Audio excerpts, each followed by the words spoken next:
E novamente eu tenho o prazer de estar com vocês no Que História é Essa? O nosso novo canal do YouTube que fala sobre assuntos diversos e nos traz momentos de reflexão e conhecimento.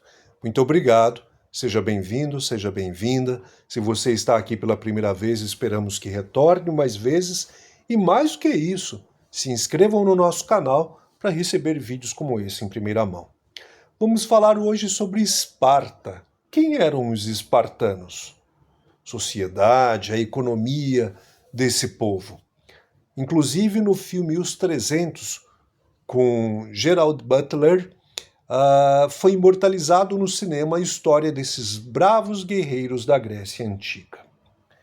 Bom, por sua tradição militar e importância histórica, a cidade-estado de Esparta é considerada uma das mais relevantes para a compreensão da antiguidade na Grécia. Foi fundada no século IX a.C. por Dórios, um dos povos indo-europeus que migraram para a Península Balcânica naquele período, após a expulsão dos aqueus daquela região. Esparta estava localizada na península do Peloponeso, mais especificamente na planície da Lacônia, uma área de terras férteis, algo que não era comum na Grécia. Ao contrário do que ocorria na maioria das cidades-estados gregas, os espartanos baseavam sua economia na agricultura e, por isso, expandiram pouco o comércio e a manufatura. A ênfase na atividade agrícola e o baixo desenvolvimento do comércio contribuíram para que Esparta ficasse relativamente isolada das demais cidades e estados. Essa característica associada à própria tradição guerreira dos dórios contribuiu para a formação de uma sociedade altamente militarizada, com hierarquias sociais rígidas e quase nenhuma afeição por imigrantes. Os moradores de Esparta estavam divididos basicamente em três grupos sociais. Esparciatas ou espartanos, principal grupo na hierarquia social. Os espartanos eram descendentes dos dórios e formavam a aristocracia da cidade, ou seja, eram os grandes proprietários de terras, exerciam as funções administrativas e militares na cidade-estado. Periecos, trabalhadores livres, mas sem direitos políticos, em geral exerciam funções ligadas ao comércio e pagavam impostos. Os ilotas, pessoas submetidas ao regime de servidão, não possuíam direitos políticos e eram considerados propriedades do Estado. Os ilotas viviam em péssimas condições e muitas vezes eram vítimas de massacre por parte dos espartanos para evitar rebeliões. A partir dessa divisão, a sociedade espartana se estruturava em um sistema oligárquico, ou seja, comandado por um grupo, melhor dizendo, restrito de pessoas, vinculado à posse das terras e ao poder militar. O principal órgão político, vale frisar, administrativo e judiciário de Esparta era o Conselho de Anciãos, também chamado de Gerúsia, composto por 28 gerontes, com mais de 60 anos de idade e que já haviam cumprido suas obrigações militares, associados a um colegiado de 5 magistrados, os éforos, e dos reis, de hierarquia, que exerciam funções militares, judiciárias e religiosas.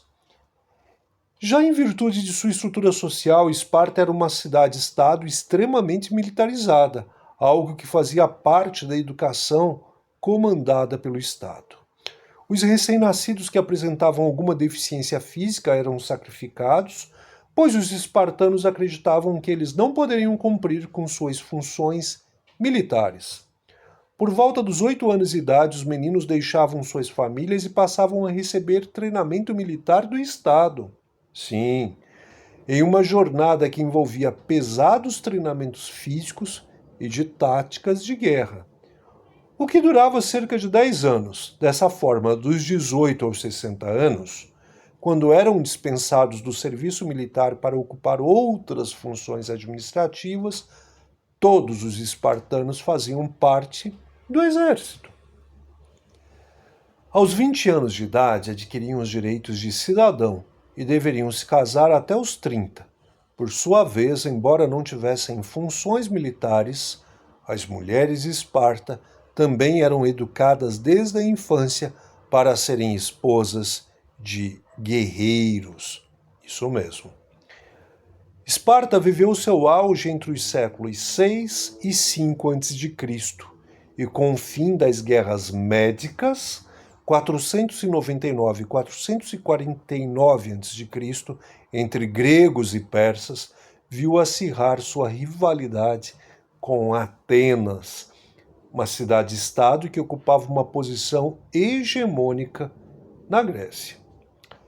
Enquanto Atenas liderava um grupo de cidades-estados chamado Liga de Delos, Esparta criou como contraponto a Liga do Peloponeso.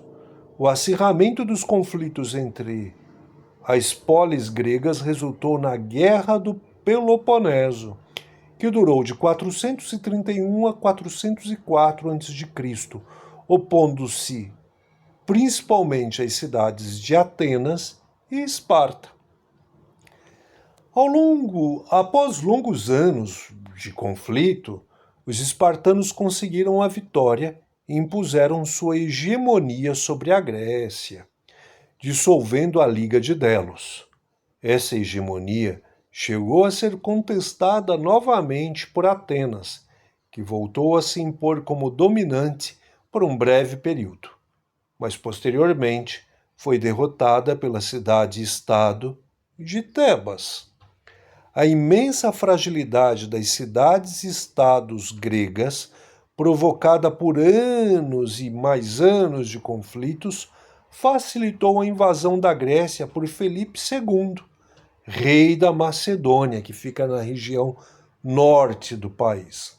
Hoje, por exemplo, a maior cidade do norte da Grécia se chama Tessalônica, ou como os gregos falam, Thessalonique. Então, a fragilidade dessa confusão entre cidades e estados gregas facilitou a invasão de Filipe II, como eu já disse, rei da Macedônia, no século IV a.C. isso acabou acontecendo. E o rei Filipe II eliminou a autonomia das cidades e estados. Vale frisar que o rei Felipe foi pai de um grande conquistador que fez com que a Grécia se transformasse na quinta potência do Império Mundial da época, ou Alexandre o Grande. Gostou da história de hoje? Quem eram os espartanos e como era Esparta na Grécia Antiga como um todo? Se sim, deixe o seu comentário, passe a seguir o canal Que História é Essa? E esperamos saber de que parte do Brasil, de que cidadezinha pequenininha ou de que cidade muito grande você está nos assistindo. Ou se você é brasileiro ou fala português e está em outra parte do mundo. Você pode nos dizer? Seria muito importante para nós. Um abraço a todos e até o nosso próximo vídeo encontro.